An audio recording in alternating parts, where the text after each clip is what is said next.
nthawi imene ndimapemphera ndimaonetsedwa chinthu china chake chokhudzana ndi ku America.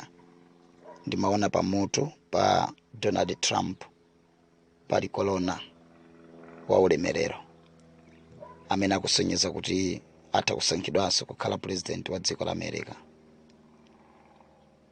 Kasaini kamene mukaona pamutu pakepo ndi kamene ndimakaona nthawi imene ndimapemphera.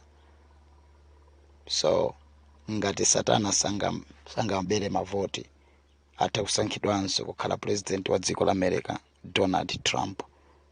Ndi zimene ndimaonetsedwa. Ambuye akudalitseni. Shalom. In the spirit world, when I was praying, I saw something on the head of Donald J. Trump. As you know that there's election in America. So I saw something on the head of Donald J. Trump to be elected as the president of America. If the devil will not steal his votes, he is going to be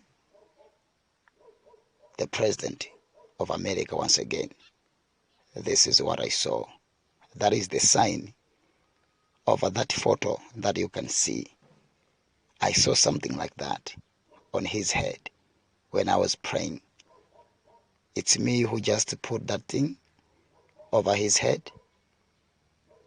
I know I just put it just like a sign. But that's what I saw in the spirit world. God bless you.